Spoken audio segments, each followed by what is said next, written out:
മലയാള മാധ്യമ പ്രസ്ഥാനത്തിൻ്റെ ഭീകരന്മാരെന്ന് ഉദ്ദേശിക്കുന്ന 2-3 പേർ എന്നെ കാണാൻ ഉണ്ട്. ഇവിടെ വന്ന് നിങ്ങൾ വന്ന പോലെ വന്നിട്ട് പറഞ്ഞു, കൊറോണയെ കഴിഞ്ഞു, ഞങ്ങൾക്ക് ജീവിക്കാൻ മാർഗമില്ല, ഞങ്ങൾക്ക് പെൺമക്കളാണ്, നമുക്ക് എന്തെങ്കിലും ചെയ്യണം, നമുക്ക് ഒരു ചാനൽ തുടങ്ങണം. എന്നെ കൊണ്ട് കാശ് ഇൻവെസ്റ്റ് ചെയ്യിപ്പിച്ചു. അവരേകദേശം 1 വർഷത്തോളം ഇവിടെ ഉണ്ടുറങ്ങി. എൻ്റെ 14 കോടി രൂപ പോയി. എന്നോടൊപ്പം ബിസിനസ് ചെയ്യാൻ വന്ന ഒരാളുമായി എനിക്ക് തെറ്റേണ്ട വന്നു. ഞാനല്ല തെറ്റിയത്, അവരാണ് ഊടിറക്കിയത്.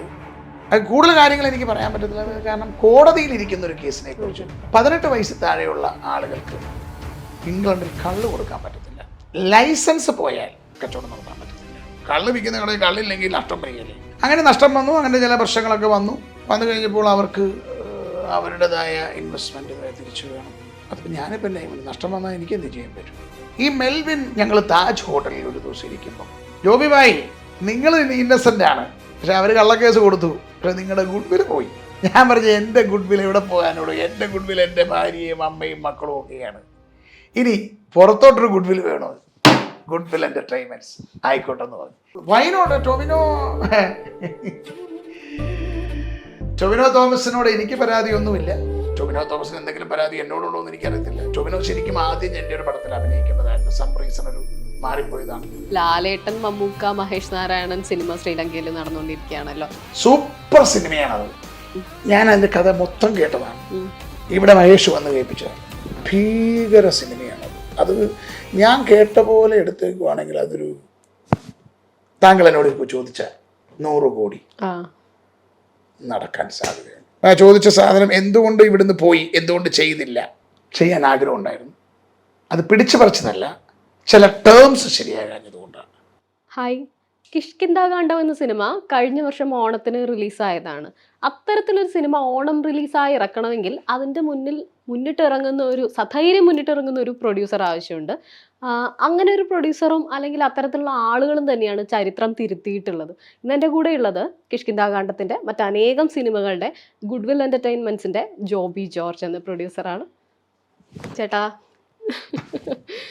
നമ്മൾ ഈ വർഷം 2ാം തവണയാണ് സംസാരിക്കുന്നത്. അതെ, ദൈവാനുഗ്രഹമാണ് ഒരാളെ പല പ്രാവശ്യം കാണാൻ പറ്റുന്നത്. 2 ദിവസം. ഒന്ന്, അവർക്കിടയിൽ ഒരു നന്മയുണ്ടായിരിക്കണം, സൗഹൃദം ഉണ്ടായിരിക്കണം, അല്ലെങ്കിൽ അവർക്കിടയിൽ ഒരു ദൈവീകത ഉണ്ടായിരിക്കണം. അപ്പോൾ ഇത് രണ്ടും ഉണ്ടാകട്ടെ എന്ന് ഞാൻ പ്രാർത്ഥിക്കുന്നു. ഞാനെപ്പോഴും പ്രാർത്ഥിക്കുന്നത് എനിക്ക് സൗഹൃദങ്ങൾ മാത്രം മതി എന്നാണ്. ഞാൻ ആരോടും ഒരു ശത്രുത വെച്ച് പുലർത്താറില്ല. എനിക്ക് എന്തെങ്കിലും ഉണ്ടെങ്കിൽ ഞാൻ വെട്ടി തുറന്ന് പറയുന്നില്ല. പക്ഷേ സം റീസൺ എന്നോട് തിരിച്ചങ്ങനെയല്ല, എല്ലാവർക്കും ഒരു ജെല്ലസ് ഉണ്ട്. അത് എന്തിനാണെന്ന് എനിക്കറിയത്തില്ല. ബട്ട് ഞാനത് എൻജോയ് ചെയ്യുന്നുണ്ട്. നമ്മൾ നാരായണിയുടെ 3 ആൺമക്കൾ. അതാണ് ഞങ്ങളുടെ ഇനി ഇറങ്ങാനുള്ള പടം. 7-ാം തീയതിയാണ് നാരായണി ഇറങ്ങുന്നത്. നാരായണി ഒരു വ്യത്യസ്തമായ പ്രമേയമാണ്. ആ പ്രമേയം എന്തുകൊണ്ടും ചർച്ച ചെയ്യപ്പെടും എന്നാണ് ഞാൻ വിശ്വസിക്കുന്നത്. ന്യൂജൻ സിനിമകളുടെ കാലം കഴിഞ്ഞു എന്ന് വിശ്വസിക്കുകയാണ് ഞാൻ. എൻ്റെ തോന്നലാണ്. ഇനി നമുക്ക് വേണ്ടത് കുറേ നാടിൻ്റെ പശ്ചാത്തലത്തിൽ, അല്ലെങ്കിൽ നമ്മുടെ കേരളീയത ഉൾക്കൊള്ളുന്ന കുറച്ച് സിനിമകളുടെ ആവശ്യമുണ്ട് ഇവിടെ. ആളുകൾ സത്യനന്ദിക്കാട് എന്ന് പറഞ്ഞ ഒരു മഹാൻ, അല്ലെങ്കിൽ ലോഹിതദാസ്, ജോൺസൺ മാസ്റ്റർ, അങ്ങനെയൊക്കെ വലിയ ഉള്ള ആളുകൾ ഇവിടെ ഉണ്ടായിരുന്നു. അപ്പോൾ അവരുടെ കാലഘട്ടത്തെ പോലുള്ള നല്ല നല്ല സിനിമകൾ ഇനിയും വരാൻ ഇപ്പം യൂത്ത് പോലും ആഗ്രഹിക്കുന്നുണ്ട്. നമ്മൾ പറയും ന്യൂജൻ എന്നൊക്കെ പറയുമെങ്കിൽ പോലും നിങ്ങൾ ദയവായി ശ്രദ്ധിക്കേണ്ട ഒരു വലിയ കാര്യമുണ്ട്.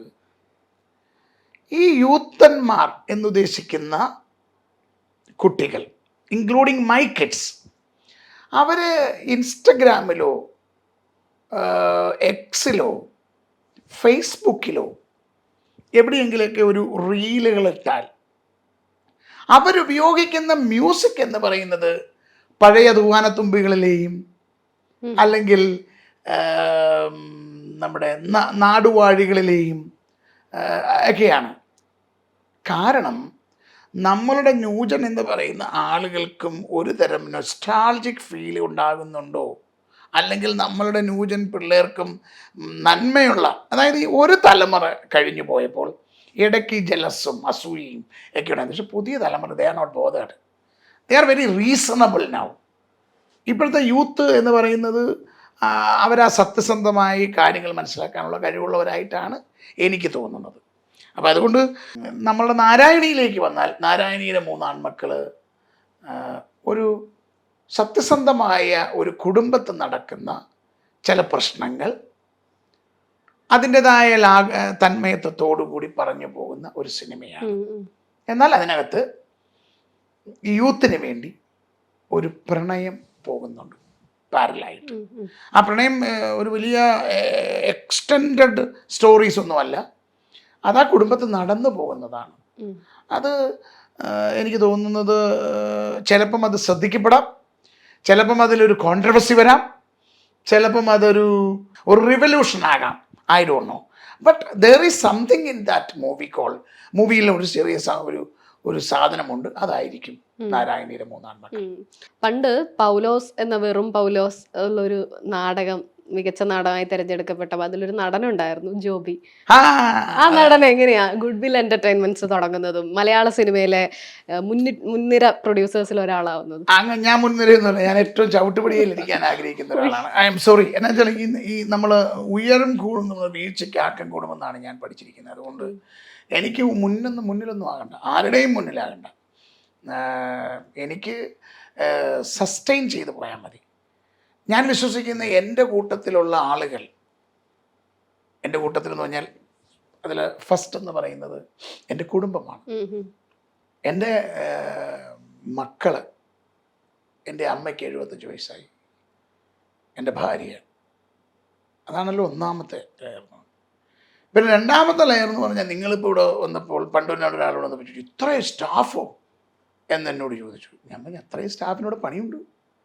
ഏകദേശം 85ഓളം ആളുകൾ ഇവിടെ ജോലി ചെയ്യുന്നുണ്ട്, 85 പീപ്പിൾ. ഈ 85 പേര്, പിന്നെ ഒരു 35-40ഓളം പേര് ബസ് റൂട്ടുകളിലുണ്ട്. പിന്നെ നമ്മുടെ തോട്ടത്തിൽ ഒരു 10-40 പേരുണ്ട്. അപ്പം ഇവർക്ക് ഞാൻ പ്രിയപ്പെട്ടവനാണ്. എൻ്റെ പ്രാർത്ഥന അവർക്ക് ഞാൻ പ്രിയപ്പെട്ടവനല്ലാതെ മാറരുതേ എന്നാണ്, കുടുംബത്തിലും അവർക്ക്. അപ്പോൾ അവർക്ക് വേണ്ടി ജീവിക്കുക, അല്ലെങ്കിൽ ഞാൻ അവരുടെ കൂടെ നടക്കാൻ എനിക്ക് സാധിക്കണമെങ്കിൽ ഞാൻ ഈ സ്ഥാപനങ്ങളൊക്കെ സ്റ്റേബിളായി പോകണം. മനസ്സിലായി? I have more than 200 people working in abroad with me. അപ്പോൾ അവർക്കൊക്കെ എന്നെ അറിയാം. അവരുടെ ആ സ്നേഹവും അവരുടെ ഒരു ചൈതന്യവും ഒക്കെ മതി നമുക്ക്. അവരുടെ പ്രാർത്ഥന മതി. അതിന് നമ്മൾ നിലനിന്നേ പറ്റത്തുള്ളൂ. അല്ലാതെ നമുക്ക് എന്തിനാ അങ്ങനെ ഒന്നാമനൊന്നും ആകേണ്ട കാര്യമില്ല. ഗുഡ് വിൽ എന്ന പേര് എങ്ങനെയാ വരുന്നത്? എന്റർടൈൻമെന്റ്സിന്റെ ഒരു തുടക്കം എങ്ങനെ പറയാം? ജോയൽ സിനി ലാബ്, ഇത് ആദ്യമായിട്ട് നിങ്ങളോട് പറയുന്ന ഒരു കാര്യമാണ്. ഈ ജോയൽ സിനി ലാബ് എന്ന് പറയുന്ന സ്ഥാപനത്തിന്റെ പേരിലാണ് ഞങ്ങൾ ആദ്യം പടം പിടിച്ചോണ്ട്. ജോയൽ സിനി ലാബ് ആയിരുന്നു കേരളത്തിലെ ആദ്യത്തെ HD സ്റ്റുഡിയോ. അപ്പം എനിക്ക് കുറേ ഓഫ് ലൈസൻസ് ഷോപ്പുകൾ ഉണ്ടായിരുന്നു ഇംഗ്ലണ്ടിൽ. ഓഫ് ലൈസൻസ് ഷോപ്പ് എന്ന് പറഞ്ഞാൽ കോർണർ ഷോപ്പുകൾ എന്നാണ് പറയുന്നത്. ഈ കോർണർ ഷോപ്പുകൾ നടത്തിപ്പോകുന്ന കാലഘട്ടത്തിൽ എന്നോടൊപ്പം ബിസിനസ് ചെയ്യാൻ വന്ന ഒരാളുമായി എനിക്ക് തെറ്റേണ്ട വന്നു. ഞാനല്ല തെറ്റിയത്, അവരാണ് ഊടിറക്കിയത്. അത് കൂടുതൽ കാര്യങ്ങൾ എനിക്ക് പറയാൻ പറ്റത്തില്ല, കാരണം കോടതിയിലിരിക്കുന്ന ഒരു കേസിനെ കുറിച്ച്. ഇന്ന് ഇന്ത്യയിൽ ആകെ നമുക്ക് വിശ്വസിക്കാൻ 100% വിശ്വസിക്കാൻ പറ്റുന്ന ഏക പ്രസ്ഥാനം എന്ന് പറയുന്നത് കോടതിയാണ്. അതുകൊണ്ട് കോടതിയെ നമുക്ക് ബഹുമാനിക്കണം. കോടതിയും കൂടെയും ഇല്ലാതെ വന്നാൽ സാധാരണക്കാർക്ക് ഇവിടെ ജീവിക്കാൻ പറ്റത്തില്ല. That I am sure about that. അപ്പം അങ്ങനെ ആ കോടതിയിലിരിക്കുന്ന കാര്യമായതുകൊണ്ട് എനിക്ക് കൂടുതലായിട്ടൊന്നും അതിനെപ്പറ്റി പറയാൻ പറ്റത്തില്ല. പക്ഷെ ഒറ്റ കാര്യം പറയാം, 18 വയസ്സിൽ താഴെയുള്ള ആളുകൾക്ക് ഇംഗ്ലണ്ടിൽ കള്ള് കൊടുക്കാൻ പറ്റത്തില്ല. അത് നിങ്ങൾക്ക് അന്വേഷിച്ചാൽ പറയാം.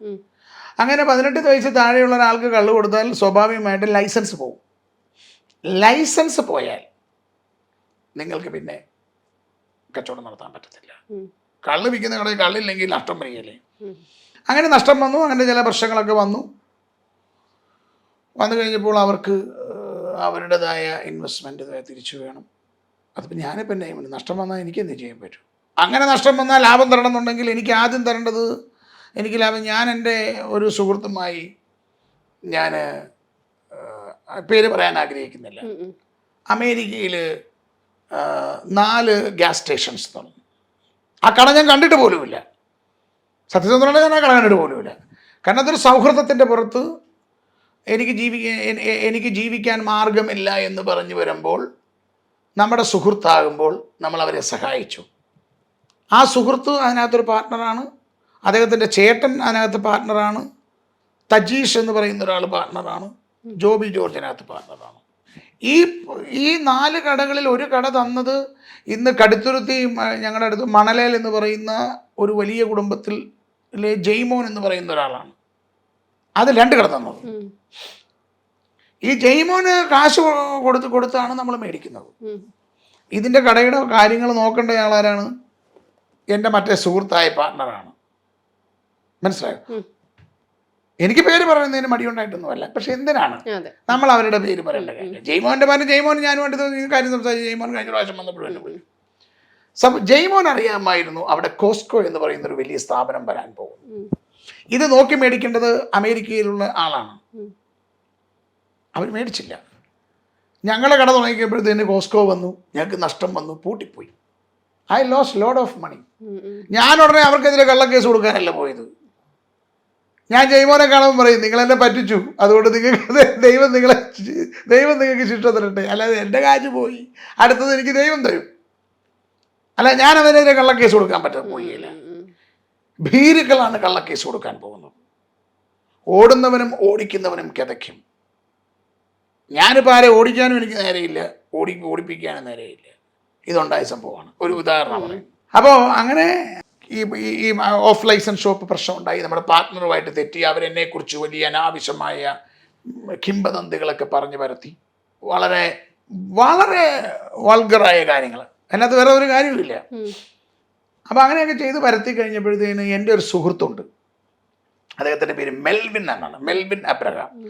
തൊടുപുഴക്കാരനാണ്, എറണാകുളത്ത് സെറ്റിൽഡാണ്.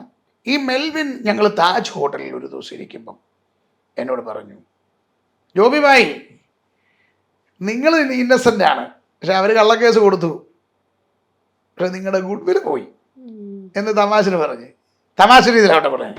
ഞാൻ പറഞ്ഞു, എൻ്റെ ഗുഡ് വിൽ എവിടെ പോകാനോട്? എൻ്റെ ഗുഡ് വിൽ എൻ്റെ ഭാര്യയും അമ്മയും മക്കളും ഒക്കെയാണ്. ഇനി പുറത്തോട്ടൊരു ഗുഡ് വിൽ വേണോ? ഗുഡ് വിൽ എൻ്റർടൈൻമെൻറ്റ്സ് ആയിക്കോട്ടെന്ന് പറഞ്ഞു. ഇതാണ് ഗുഡ് വിൽ ഉണ്ടാക്കാനുള്ള യഥാർത്ഥ തുടക്കം. മെൽവിൻ ജീവിച്ചിരിപ്പുണ്ട്, മനസ്സിലായി? ഇതാണ് ഗുഡ് വില്ലിൻ്റെ യഥാർത്ഥ സംഭവം. അപ്പോൾ അത് നമ്മുടെ മനസ്സാക്ഷിക്ക് ചെയ്യാത്ത ഒരു സാധനവും നമ്മൾ ചെയ്യാത്തപ്പോൾ നമ്മളെ ആർക്ക് തോക്കി. പിന്നെ എനിക്ക് ദൈവത്തിൻ്റെ വലിയ അനുഗ്രഹം. അങ്ങനെ ഇനി അടുത്തത് കേസ് കൊടുക്കണോ? ഇങ്ങനെ കള്ളക്കേസ് കൊടുക്കാനാണെങ്കിൽ കൊടുക്കാമല്ലോ. യു ടോക്ക് എന്ന് പറഞ്ഞൊരു സ്ഥാപനം ഞാൻ തുടങ്ങിയത് എനിക്കൊന്നും ഒളിച്ചു വെക്കാനുണ്ടായിട്ടൊന്നുമല്ല. മലയാള മാധ്യമ പ്രസ്ഥാനത്തിൻ്റെ ഭീകരന്മാരെന്ന് ഉദ്ദേശിക്കുന്ന 2-3 പേർ എന്നെ കാണാൻ ഇവിടെ വന്ന് നിങ്ങൾ വന്ന പോലെ വന്നിട്ട് പറഞ്ഞു, കൊറോണയെ കഴിഞ്ഞു, ഞങ്ങൾക്ക് ജീവിക്കാൻ മാർഗമില്ല, ഞങ്ങൾക്ക് പെമ്മക്കളാണ്, നമുക്കെന്തെങ്കിലും ചെയ്യണം. ഞാൻ പറഞ്ഞു, എൻ്റെ കയ്യിൽ ഇതൊക്കെയാണുള്ളത്, ഇതൊക്കെ മതിയോ? പോരാ, നമുക്ക് ഒരു ചാനൽ തുടങ്ങാം, ഞങ്ങളതിൻ്റെ മുൻപന്തിയിൽ നിന്ന് നയിക്കും. എന്നെ കൊണ്ട് കാശ് ഇൻവെസ്റ്റ് ചെയ്യിപ്പിച്ചു. അവരേകദേശം 1 വർഷത്തോളം ഇവിടെ ഉണ്ടുറങ്ങി. 1 വർഷം കഴിഞ്ഞപ്പോൾ അവർക്ക് ഇത് ഒന്നും ചെയ്യാൻ മേലാതെ വന്നു. അത് ആ കാണുന്നത്, നിങ്ങൾ അവിടെ പോകുമ്പോൾ ഒരു എക്സ്റ്റീരിയറൊക്കെ എടുത്തുകൊണ്ട് പോകോളൂ പുറത്തുനിന്ന്. അത്രയും വലിയ മലയാള മനോരമയ്ക്ക് പോലും അത്രയും വലിയൊരു സ്റ്റുഡിയോ ഇല്ല. I spend 14 crores. എൻ്റെ 14 കോടി രൂപ പോയെന്ന് ഞാൻ പറയത്തില്ല. ഇപ്പം നല്ല കുറേ പിള്ളേർ വന്നിട്ടുണ്ട്, അവർ നല്ല ഭംഗിയായിട്ട് അത് ചെയ്യുന്നുണ്ട്. അപ്പം ഞാൻ അവർക്കെതിരെയല്ലേ കള്ളക്കേസ് കൊടുക്കേണ്ടത്? അപ്പം ദൈവം അത് കണ്ടു. ദൈവം കണ്ടപ്പോൾ പിറ്റേ വർഷം രോമാഞ്ചം ഹിറ്റടിച്ചു. അതാ പറഞ്ഞ സിനിമ എന്നെ കവർ ചെയ്ത് പിടിക്കുകയാണ്. എൻ്റെ കയ്യിൽ നിന്ന് 100 രൂപ ഇപ്പുറത്ത് ഒരാൾ പറ്റിച്ചുകൊണ്ട് പോവുകയോ എന്നെ വേദനിപ്പിക്കുകയോ ചെയ്താൽ അവന് പ്രകാരം കൊടുക്കുന്നതിനോടൊപ്പം ദൈവം എന്നെ വാനോളം പുകഴ്ത്തു ഉയർത്തുകയാണ്. അതുകൊണ്ട് ഞാൻ ഭയങ്കര ദൈവവിശ്വാസിയാണ്. ഇപ്പൊ ഗുഡ് വിൽ വന്ന കാര്യം കിട്ടി. നമുക്ക് സിനിമയിലേക്ക് പോയി കഴിഞ്ഞാൽ ഒരു ഇൻട്രോ ആദ്യം ഓർമ്മ വരുന്നത് ഷൈലോക്കിലെ ഇൻട്രോ ആയിരിക്കും. അതിൽ റോൾസ് റോയ്സ് കാറ് കളർ മാറ്റി വൈറ്റ് ആക്കിയതാന്ന് കേട്ടിട്ടുണ്ട്. സാറ് അത് എടുത്തിട്ടുണ്ട് എന്ന് കേട്ടിട്ടുണ്ട്. എന്താ അന്നത്തെ റോൾസ് റോയ്സ് ഇൻട്രോന്റെയും ഒക്കെ ഒരു കഥ മമ്മൂക്ക? അല്ല, ഇത് ഒരു ബെൻസ് കാറ് മതി എന്നായിരുന്നു അജയ് വാസ്തവനോട് പറഞ്ഞു. അപ്പൊ ഞാൻ പറഞ്ഞു, അജയ് വേണ്ട, എൻ്റെ കറുത്ത റോൾസ് റോയ്സ് നമുക്ക് അതിന് ഉപയോഗിക്കാമെന്ന് പറഞ്ഞു. മനസ്സിലായി? ഇതായിരുന്നു എൻ്റെ സത്യം. അപ്പോൾ ഈ കറുത്ത റോൾസ് റോയ്സ് എടുക്കുമ്പോൾ അന്ന് ഈ ടെക്നിക്കലി മമ്മൂക്കയുടെ കോസ്റ്റ്യൂം എന്ന് പറയുന്നത് വൈറ്റ് ആയിരുന്നു ആദ്യം പ്ലാൻ ചെയ്യുമ്പം. ഒരു ട്രിപ്പ് കഴിഞ്ഞ് വരുമ്പോൾ മമ്മൂക്കയുടെയൊക്കെ ഭയങ്കര ജഡ്ജ്മെൻറ്റും അദ്ദേഹത്തിൻ്റെ തോട്ടുകളും അയാളുടെ ചിന്താഗതിയൊക്കെ ഭയങ്കര വലുതാണ്. മമ്മൂക്ക പെട്ടെന്നത് മാറ്റിയിട്ട് പറഞ്ഞു ഞാൻ ബ്ലാക്ക് ആവുകയെന്ന് പറഞ്ഞു. അപ്പോൾ റോൾസ് റോയ്സ് തന്നെ ഉപയോഗിക്കാമെന്ന് പറഞ്ഞു. അപ്പം ഞാൻ എൻ്റെ മനസ്സിൽ ചിന്തിച്ചോളാ എന്നാൽ ഇതങ്ങ് റാപ്പ് ചെയ്ത് വൈറ്റ് ആക്കിയാലോ, കോൺട്രാസ്റ്റ് ആവില്ല. അങ്ങനെ അവരൊന്നും പറഞ്ഞിട്ടൊന്നുമില്ല. ഞാനിത് എൻ്റെ മനസ്സിൽ തോന്നിയപ്പം ഞാൻ നേരെ ഈ കറുത്ത സാധനം എറണാകുളത്തൊരു പയ്യനെ കൊണ്ട് റാപ്പ് ചെയ്ത് വൈറ്റ് ആക്കി. നമ്മുടെ ഗുഡ്വില്ലിന്റെ തന്നെ റോൾസ് റോയ്സ്. അതാണ് അതിന്റെ റോൾസ് റോയ്സ്. അല്ലാതെ പിന്നീട് ആ കാർ എടുത്തതല്ല. ആ റോൾസ് റോയ്സ് ഞങ്ങളുടെ ആദ്യമേ ഉണ്ടായിരുന്നു. നമ്മുടെ റോൾസ് റോയ്സ്. അപ്പൊ ഇഷ്ടപ്പെട്ട് മേടിച്ചല്ലേ ബ്ലാക്ക്? ഇപ്പൊ വൈറ്റ് ആക്കുന്നതിന് ബുദ്ധിമുട്ടുണ്ടായിരുന്നു? അങ്ങനെ കളറിനോടൊന്നും അങ്ങനെ വലിയ കാര്യമൊന്നുമില്ല. ഇപ്പം നമുക്കിപ്പം ഇഷ്ടപ്പെട്ടു. ഇപ്പം എനിക്ക് എൻ്റെ ഉറൂസ് മേടിക്കുമ്പോഴത്തേന് എനിക്ക് പച്ച കളർ മേടിക്കാനായിരുന്നു ആദ്യം. പണ്ടിട്ട് ഗ്രീൻ. ഞാനത് പൃഥ്വിരാജിനോട് സംസാരിക്കുകയോ ചെയ്തു. അപ്പം പൃഥ്വിരാജും പച്ചയോട് പൃഥ്വിരാജിൻ്റെ കറുത്തതായിരിക്കുന്നത്. അപ്പോൾ എനിക്കപ്പോൾ പെട്ടെന്ന് റെഡി അവൈലബിൾ റെഡ് ആയിരുന്നു. ഞാൻ റെഡ് വാങ്ങിച്ചു. അതിലൊന്നും വലിയ കാര്യമൊന്നും. പല ഇൻട്രോകളാണെങ്കിലും ചില ഫൈറ്റ് സീനുകളാണെങ്കിലും ഒരു സ്റ്റൈലിഷ് ആയിട്ടുള്ള ഒരു മേക്കിങ്ങിന് വേണ്ടി നമ്മൾ ഈ കാശ് മുടക്കേണ്ട വരുന്നതുണ്ട്. അതിനൊരു ഭംഗിയായിരിക്കാം. പക്ഷെ ചിലപ്പോൾ അത് സംവിധായകനും പ്രൊഡ്യൂസറും തമ്മിലൊരു സംസാരമൊക്കെ ഉണ്ടാകുന്ന അത്തരം സീനുകളുടെ കേസിൽ ഇത് ആവശ്യമുണ്ടോ എന്നുള്ള അങ്ങനെയുള്ളതൊക്കെ വരുന്ന സമയത്ത് ജോബി ചേട്ടൻ അത് ഡയറക്ടർക്ക് വിശ്വാസം അർപ്പിച്ച് വിടാറാണോ, അല്ലെങ്കിൽ അതിലൊരു നല്ല ആലോചന നടത്താറുണ്ടോ? അല്ല, എൻ്റെ ലോ ഡയറക്ടർമാരുമായി ഞാൻ നല്ല ചങ്ങാത്തമാണ്, ഒരാളൊഴിച്ച്. അയാളോടും എനിക്ക് പിണക്കമൊന്നുമില്ല. ഞാൻ എപ്പോഴും വിശ്വസിക്കുന്നത് സിനിമ സംഭവിക്കുന്നതാണ്. മനസ്സിലായോ? സിനിമ എന്ന് പറയുന്നത് നമുക്ക് ആർക്കും പ്രെഡിക്റ്റ് ചെയ്യാനൊന്നും പറ്റത്തില്ല. പിന്നെ ചിലവ് കുറച്ച് ചെയ്യാനെന്നുള്ളത് ഒരു ഡയറക്ടറും പ്രൊഡ്യൂസറും വിചാരിച്ചാൽ കോസ്റ്റ് കട്ട് ചെയ്യാൻ പറ്റും. ഇനി നായകനോടും കൂടെ നമ്മളോട് നിൽക്കുകയാണെങ്കിൽ 100% നമുക്ക് കുറയ്ക്കാം. ഇപ്പം ഞാൻ മനസ്സിലാക്കിയത് എന്നാന്ന് വെച്ചാൽ എൻ്റെ കൂടെ വന്നവരെല്ലാം ഓരോരുത്തരെ പറഞ്ഞപ്പോൾ ഞാനും നിതിൻ രഞ്ജി പണിക്കറുമായി 2 സിനിമ ചെയ്തു, കാവലും കസബയും. ഞങ്ങൾക്കിടയിൽ ഒരു ഭിന്നതയൊന്നുമില്ല. മനസ്സിലായി? അപ്പോൾ അവൻ ഇന്നലെ എന്നെ വിളിച്ചിട്ടുണ്ടായിരുന്നു, ഇന്ന് വിളിച്ചിട്ടുണ്ടായിരുന്നു. ഇപ്പോൾ ഇന്നിപ്പോൾ നമ്മൾ സംസാരിക്കുമ്പോൾ ഡൊമിനിക്ക് റിലീസ് ചെയ്തല്ലോ. ഡൊമിനിക്കിനകത്ത് കസബയുടെ പിക്ക് രാജൻ സക്രിയെ കാണിക്കുന്നുണ്ട്. രാജൻ സക്രിയ ഇതൊന്നും അറിയുന്നത് ഞാൻ കഴിഞ്ഞ 2 ആഴ്ച മുമ്പ് പറഞ്ഞു രാജൻ സക്രിയയ്ക്ക് ഒരു വലിയ അനുഭവമാണ്. രാജൻ സക്രിയ ഇനിയും വരും. രാജൻ സക്രിയയുടെ പടം വന്നപ്പോൾ അത് ഞങ്ങൾ അങ്ങോട്ടും ഇങ്ങോട്ടും അയച്ചു. FB പോസ്റ്റ് ഇട്ടിരുന്നു, ഞാൻ ചോദിക്കാൻ വരുമായിരുന്നു. അപ്പോൾ അപ്പം ഞാൻ പറഞ്ഞു വെച്ചാൽ അപ്പം അവനും ഞാനുമായിട്ട് എനിക്ക് എൻ്റെ ഒരു രീതി അറിയാം. മനസ്സിലായി? ഞാൻ വീണ്ടും പറയുന്നു, എനിക്ക് ഒന്നാമനാകണ്ട. എന്നെ എന്ത് വേണമെങ്കിലും പറഞ്ഞോട്ടെ, പക്ഷെ ഗുഡ്വില്ലൊന്നും സംഭവിക്കരുതേ എന്ന് പ്രാർത്ഥിക്കുന്ന ഒരാളാണ് ഞാൻ. നമുക്ക് ഒന്നാമനൊന്നും ആകണ്ട, നമുക്ക് അവിടെ ഒന്നിലെ പോയാൽ മതി സൈഡിൽ കൂടെ. ഞാൻ ഒരു ഇൻ്റർവ്യൂകളിലും വരുന്ന ഒരാളല്ല. ഞാൻ ഇൻ്റർവ്യൂവിന് വന്നത് നാരായണിയുടെ 3 ആൺമക്കാണ് വന്നത്. ഞാൻ മറ്റേതിനൊന്നും വന്നിട്ടില്ല. നാരായണിയിൽ വന്നപ്പോഴാണ് നിങ്ങളുമായിട്ട് കണ്ടത്. നാരായണിയുടെ വരാനുള്ള കാരണം ആ ഡയറക്ടർ എന്നെ ഇൻസിസ്റ്റ് ചെയ്തു, ചേട്ടനോടുണ്ടല്ലോ രസമുള്ളൂ എന്ന് പറയും. അപ്പം ചേട്ടനോട് വരണം എന്ന് പറയുമ്പോൾ നമ്മുടെ സ്നേഹത്തോടെ വിളിക്കുമ്പോൾ നമുക്ക് നോ പറയാൻ, എനിക്ക് നോ പറയാൻ വലിയ ബുദ്ധിമുട്ടാണ്.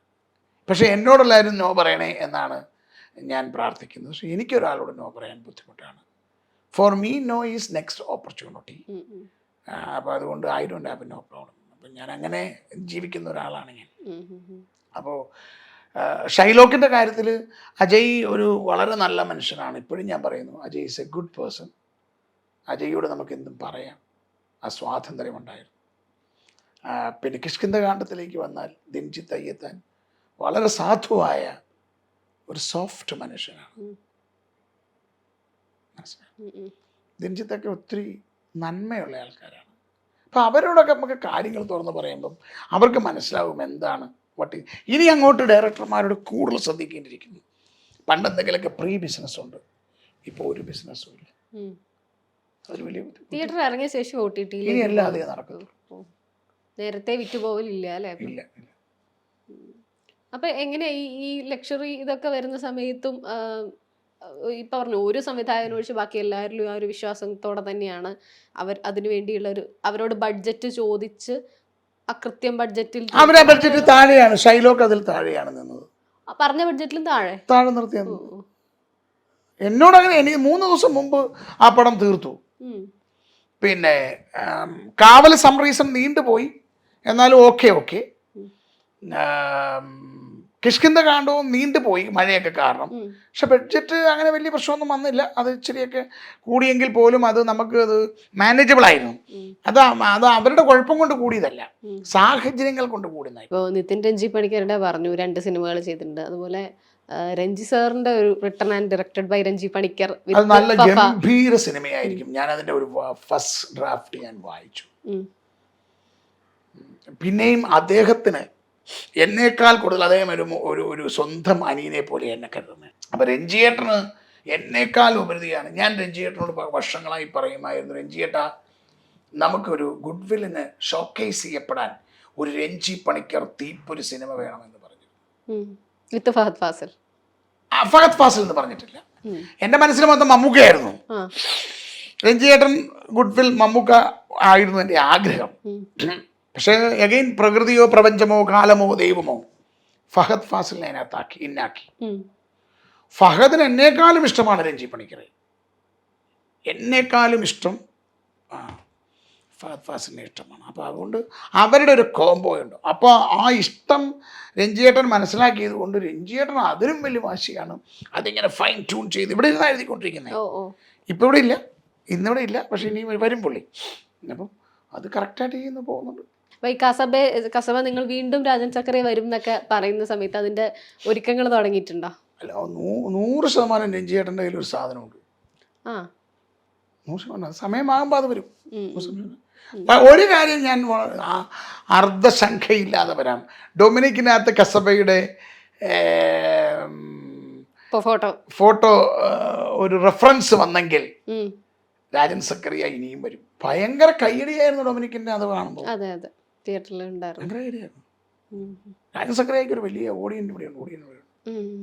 ഈ ഇടയ്ക്ക് വീണ്ടും ഒരു സംസാരം ഈ കസബയുടെ പേരിൽ വന്നില്ലേ? ഗീതു മോഹൻദാസിന്റെ ടോക്സിക് വരികയും നിതിൻ ഒരു സ്റ്റോറി ഇടുകയൊക്കെ ചെയ്ത് ചർച്ചയാവുക എന്നുള്ളത് ചർച്ചയുടെ വഴിക്ക് നടക്കട്ടെ എന്നാണോ അതിനോടുള്ളൊരു? അല്ല, അത് നമ്മൾ അതിനെക്കുറിച്ച് നമ്മൾ ഞാൻ എന്നാന്നറിയോ, ഞാൻ എപ്പോഴും പോയ വണ്ടിക്ക് കൈ കാണിക്കാറില്ല.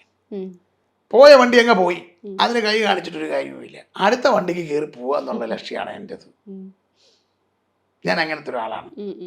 16-ാം തീയതി സിനിമ റിലീസ് ചെയ്യുകയാണെന്നായിരുന്നു നാരായണിയുടെ 3 ആൺമക്കൾ നമ്മൾ ആദ്യം വെച്ചിരുന്ന ഡേറ്റ്. 15-ാം തീയതി വൈകിട്ട് ആ സിനിമയ്ക്ക് അതിൻ്റെ സാധനക്കേണ്ടിലുണ്ട്. ആ സിനിമയെ ഒരിച്ചിരി ഇത് കൊനഷ്ടുണ്ടാക്കാൻ വേണ്ടി ചില കുബുദ്ധികൾ ചില പരിപാടികളൊക്കെ ചെയ്തിരുന്നു. പക്ഷേ അവർ പോലും അറിയുന്നതിന് മുമ്പ് ആ സിനിമ നമ്മൾ പോസ്റ്റ്പോൺ ചെയ്തിരുന്നു. ഇതൊക്കെ എപ്പോഴും ഓർത്തുകൊള്ളുക, നമ്മുടെ ഭാഗത്ത് ന്യായവും സത്യവും ഒക്കെ ഉണ്ടെങ്കിൽ കർമ്മ എന്ന് പറയുന്നൊരു സാധനമുണ്ട്. ആ കർമ്മ നമ്മൾക്ക് അനുകൂലമാണെങ്കിൽ നീ ഒന്നിനെയും ഭയപ്പെടേണ്ട കാര്യമില്ല. പറയുന്നവർ പറയട്ടെ, പ്രവർത്തിക്കുന്ന നീ മുന്നോട്ട് പോയിക്കൊണ്ടിരിക്കും. അതുകൊണ്ട് കോൺട്രവേഴ്സികളൊക്കെ വരും, അതൊന്നും നമ്മൾ മൈൻഡ് ചെയ്യേണ്ട. നമ്മൾ ഫോക്കസ് യുവർ ഓൺ നിൻ്റെ അജണ്ട, നിൻ്റെ മനസ്സാക്ഷിയോട് ചോദിച്ച് നീ മുന്നോട്ട് പോവുക. അതുകൊണ്ടാണ് ഞാൻ പറഞ്ഞു, പോയ വണ്ടിക്ക് കൈ കാണിക്കേണ്ട, വരാൻ പോകുന്ന വണ്ടിയെ ചാടിക്കേറി ഓടുക. നമ്മൾ ആഗ്രഹിച്ച് ഈ സിനിമ എനിക്ക് പ്രൊഡ്യൂസ് ചെയ്യണം എന്ന് ആഗ്രഹിച്ച് നടക്കാതെ പോയതോ, അല്ലെങ്കിൽ എനിക്കിത് ചെയ്യണ്ട എന്ന് വിചാരിച്ചത് എടുക്കേണ്ട വന്നതും അങ്ങനെയുണ്ടോ? ഞാൻ ആഗ്രഹിച്ചിട്ട് നടക്കാത്തത് ലാലേട്ടൻ്റെ സിനിമയാണ്. ഇതുവരെയും ഗുഡ്വിൽ ഒരു മോഹൻലാലിൻ്റെ പടം ചെയ്തിട്ടില്ല. അതെന്താണെന്ന് എനിക്ക് അറിയില്ല. ഞാനും പുള്ളിയായിട്ട് നല്ല അടുപ്പാണ്. ആന്റണി ചേട്ടൻ, ഇന്നലെ ആന്റണി ചേട്ടൻ ലൂസിഫറിൻ്റെ എമ്പുരാൻ്റെ സുനാപ്ലിക്കേഷൻ ട്രെയിലർ ലോഞ്ചിന് എന്നെ വിളിച്ചിട്ടുണ്ട്. നീ വെറുതെ വരണം എന്നാണ് പറഞ്ഞത്. അപ്പം ഞാൻ പറഞ്ഞ ഓഡിയോ എനിക്ക് തരൂ. ലൂസിഫറിൻ്റെ ഓഡിയോ ഞാനായിരുന്നു. ഞാൻ തമാശ പറഞ്ഞല്ല. ഞാൻ കൈകോർത്ത ആശീർവാദിന്റെ എല്ലാ പടങ്ങളും ഹിറ്റാണ്.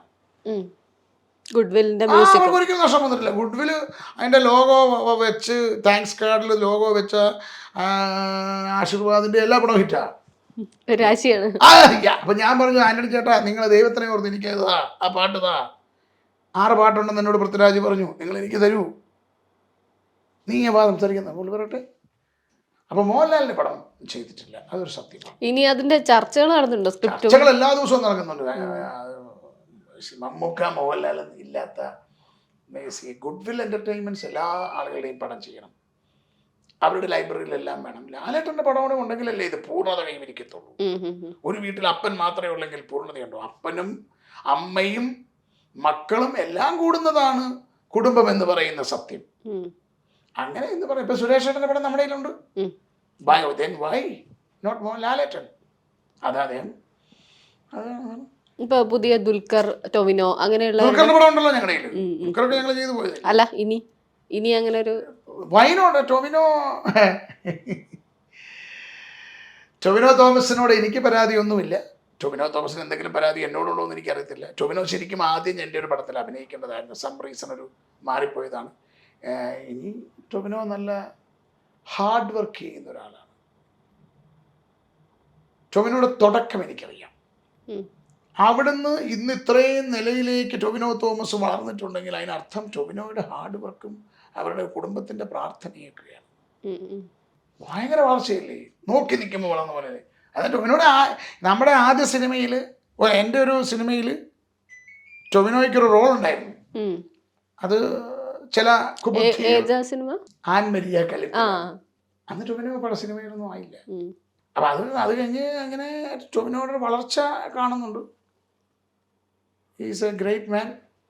പിന്നെ ടൊവിനോയുടെ പല ഹിറ്റടിച്ച പടങ്ങൾ, മ്യൂസിക് പല കാര്യങ്ങളും ഞങ്ങളുടെ ചില കറുത്ത കൈകളുണ്ട്. ഞങ്ങളുടെ വെളുത്ത കൈകളും കറുത്ത കൈകളും ഉണ്ട്. അപ്പൊ തീവണ്ടി, ജീവാംശം ഗുഡ്വില്ലിന്റെയാണ് ആ പടം.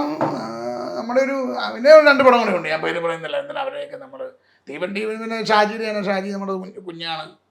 ഷാജി നമ്മുടെ സ്വന്തം ആളാണ്. നമുക്ക് വേണ്ടി മരിക്കുന്നയാളാണ്. തിരുവനന്തപുരത്ത് വീണ ഒരു ബോംബ് കൂടെ ഇടുമ്പോഴാണ് ഷാജി നടക്കുന്നത്. അത്രയാണ് നല്ല പടം, സ്വന്തം ആളാണ്. അതുകൊണ്ട് പാട്ടുകൾ പണ്ടൊക്കെ നമ്മൾ ഈ റേഡിയോയിൽ പാട്ട് കേട്ട് ആ സിനിമയിലേക്ക് ഒരു അട്രാക്ഷൻ വരും എന്നൊക്കെ കേൾക്കുന്നല്ലോ ഒരു കാലത്ത്. ഇപ്പോഴും അതിൽ തന്നെ വിശ്വസിക്കുന്നുണ്ടോ പാട്ടുകൾക്ക് സിനിമയിലേക്ക് വലിക്കാൻ? സംശയമല്ലോ. ജീവാംശമായി താനേ ആ പാട്ടില്ലെങ്കിൽ ആ മറ്റേ കംപ്ലീറ്റ് ചെയ്യൂ. അല്ലല്ല, സോറി, ജീവാംശമായി ഇല്ലെങ്കിൽ നമ്മൾ തീവണ്ടിയിൽ ആ പാട്ട് ധീരം ഗുണം ചെയ്തിട്ടുണ്ട് അല്ലേ? ഞങ്ങളുടെ അബ്രഹാമിന്റെ സന്തതികളിൽ യെരൂശലേം ആ പാട്ട് എന്ത് ഗംഭീര പാട്ടല്ലേ അത്. പിന്നെ നല്ല മുല്ലപ്പൂവ്, അത് നല്ല പാട്ടാണ്. അബ്രഹാമിന്റെ സന്തതിയിലെ പാട്ട് നല്ലതാണ്. ഷൈലോക്കിലെ പാട്ട്, ആ പാട്ട് അതിന് ഗുണം, ആ മറ്റേ പാട്ട് ഗുണം ചെയ്തിട്ടുണ്ട്, ആ ബാർ പാട്ട്. കയ്യിൽ നിന്ന് എടുത്തുകൊണ്ടുപോയ സിനിമകൾ ചില പ്രൊഡ്യൂസേഴ്സ് പറഞ്ഞു കേട്ടെ. ഞാൻ തന്നെ ഒരാളോടൊക്കെ സംസാരിച്ചപ്പോൾ അങ്ങനെ പലർക്കും അനുഭവങ്ങൾ ഉണ്ടാവാൻ. അങ്ങനെ ഉണ്ടോ? എൻ്റെ കയ്യിൽ നിന്ന് അങ്ങനെ എടുത്തോണ്ട് പോയിട്ടില്ല. എടുത്തോണ്ട് പോയിട്ടുണ്ടെങ്കിൽ ആ പടം 8 നില പൂട്ടിയിട്ടുമുണ്ട്. അത് ഞാൻ വീണ്ടും പറയാ, നമ്മൾക്ക് ഇവിടെ കൊണ്ട് തന്നിട്ട് ഇവിടുന്ന് കൊണ്ടുപോകുന്നത് പോകും. അപ്പം ഞാനൊരു പേരൊന്നും പറയുകയില്ല. ഒരു സന്ദർഭം പറയാം. ഒരു ദിവസം രാത്രിയിൽ 8 മണിയായപ്പോൾ എൻ്റെ ഫോണിലേക്ക് ആ ഡയറക്ടർ അത് കാണുമ്പോൾ അവനത് മനസ്സിലാവും. എന്നെ വിളിച്ചിട്ട് പറഞ്ഞു, ചായ ഒരു സിനിമ നമ്മൾ ചെയ്യുന്നു.